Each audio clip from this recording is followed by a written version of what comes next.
Bonjour à tous. Malheureusement, nous ne sommes pas en présentiel, ce que je regrette comme vous tous. Je voulais tout d'abord remercier les organisateurs de ce DU de m'avoir permis de traiter ce topo, rugby, pathologie de l'épaule, lésions neurologiques. On va donc d'abord commencer par le sommaire.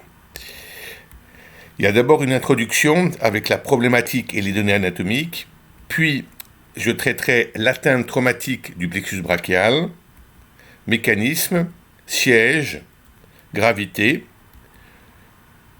Troisième partie, les indications thérapeutiques. Et enfin, je terminerai par les particularités chez le rugbyman. On commence donc par l'introduction. La problématique. Je ne traiterai que les lésions neurologiques liées au traumatisme direct de l'épaule. Je n'envisagerai pas les complications neurologiques secondaires des pathologies de l'épaule.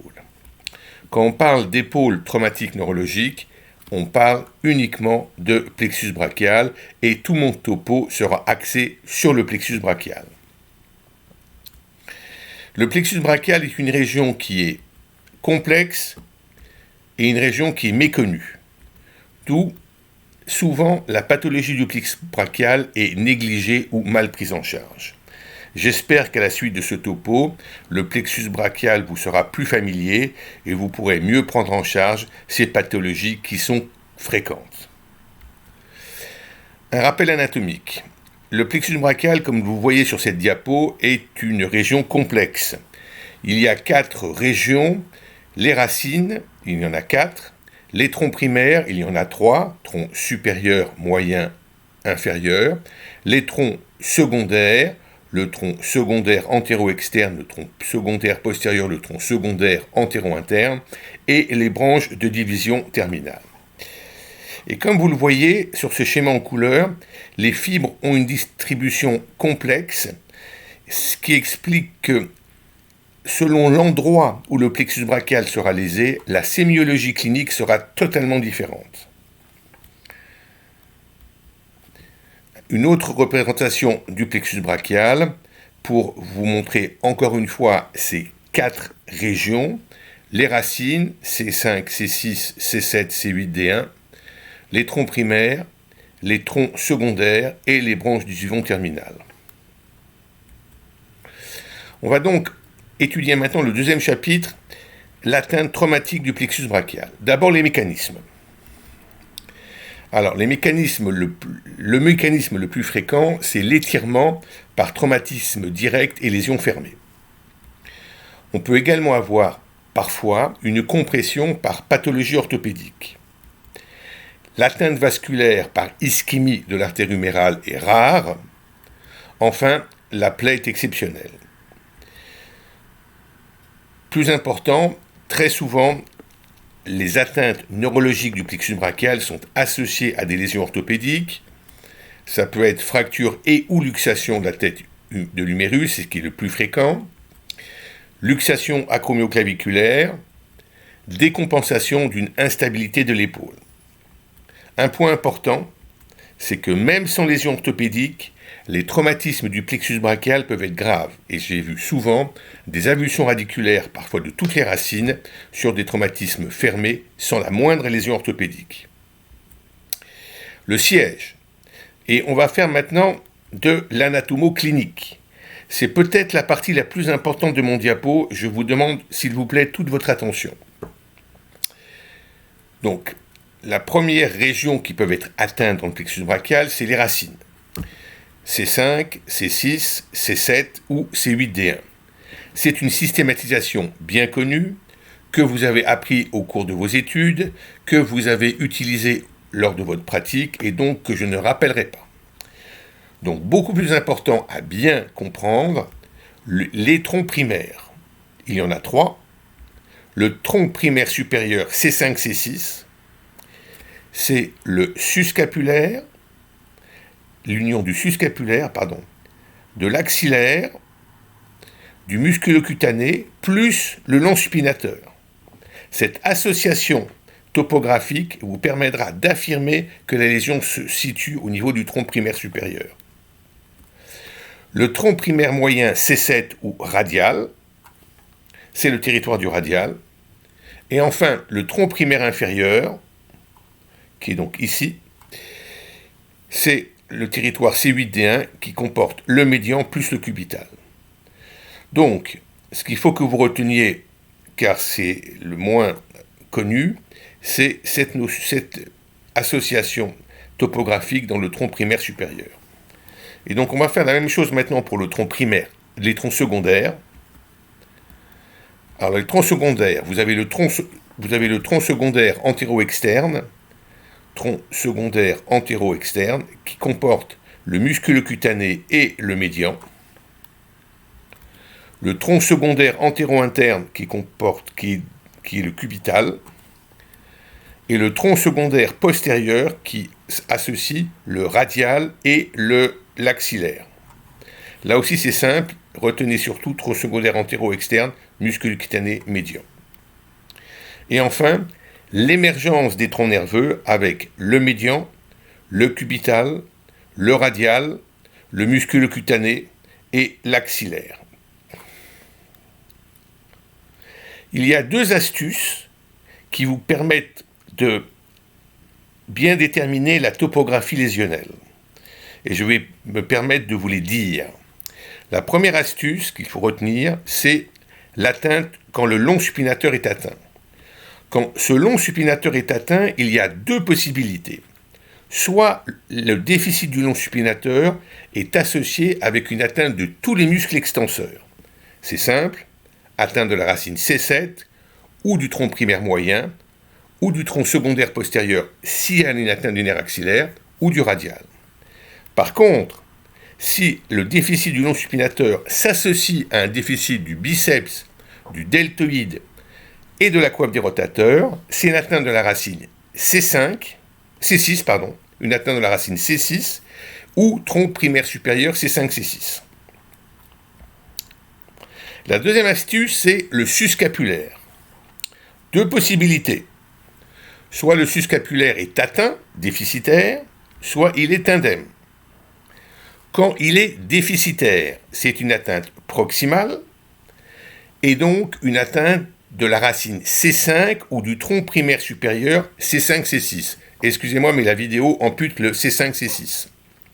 Si le suscapulaire est indemne, c'est une atteinte distale, donc une atteinte des troncs secondaires ou des branches tronculaires. La gravité maintenant. Il faut d'abord l'évaluer, puis la classifier. D'abord, l'évaluer. Cette évaluation est basée sur l'examen clinique neurologique rigoureux, qui comporte l'étude du déficit moteur, l'étude du déficit sensitif, l'étude des troubles trophiques. C'est important, ça, c'est souvent négligé. Quand il y a des troubles trophiques, il y a souvent une atteinte beaucoup plus grave et souvent une avulsion radiculaire.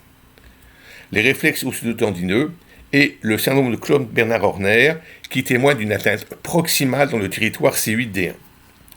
Et deuxièmement, l'électromyogramme qui nécessite impérativement un praticien expérimenté et intéressé car c'est un examen qui est long et difficile.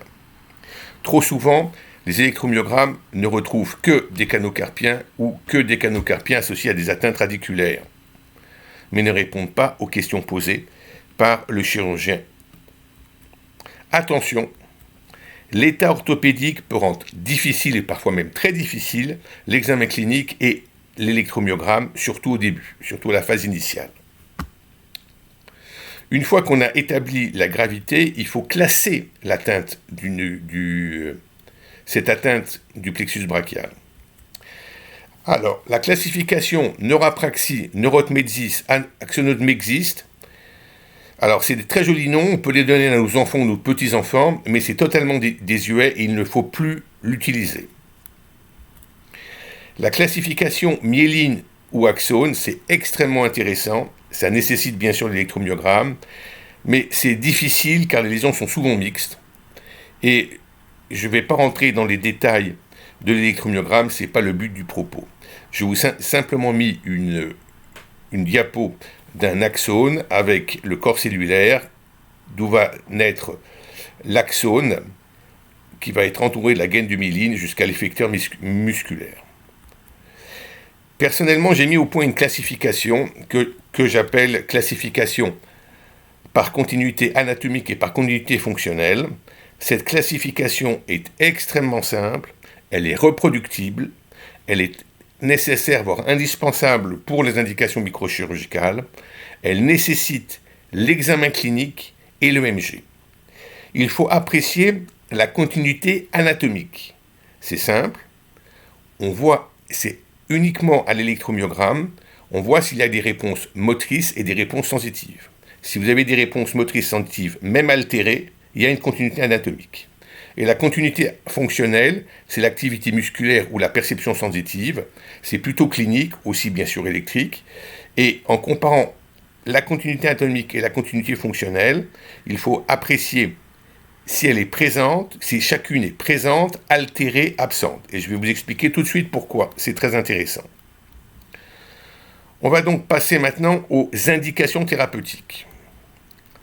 Un point également sur lequel j'insiste et je souhaiterais que vous reteniez, car c'est très très important, c'est que, sauf urgence, la microchirurgie des nerfs du plexus brachial s'effectue dans un délai compris entre 3 mois après le début du trouble à 6 mois après le traumatisme. Ce n'est pas la peine d'opérer trop vite, et ce n'est pas la peine non plus d'attendre plusieurs mois, savoir si le patient va récupérer. Le délai, c'est 3 à 6 mois. Il y a des nouvelles techniques, c'est les techniques de neurotisation. En effet, on ne va pas faire du neuf avec du vieux. C'est-à-dire qu'on ne va pas aller explorer le plexus brachial directement, faire une neurolyse, le réparer, ou faire des greffes nerveuses, souvent très longues. On fait du neuf avec du neuf. Donc les nouvelles techniques de neurotisation datent maintenant il y a 15 ans, sont très peu connues, mais sont assez extraordinaires. Le principe est simple, c'est quand il y a un nerf lésé, on va prendre un nerf non lésé, prendre une branche d'un nerf non lésé pour le brancher directement, donc une suture termino-terminale sur le nerf lésé. Alors l'exemple le plus fréquent et qui marche le mieux est la réanimation de la flexion du coude. Quand on a une atteinte, une avulsion radiculaire C5, C6, C7, tout est paralysé sauf la main qui fonctionne. Et donc le médian et le cubital fonctionnent.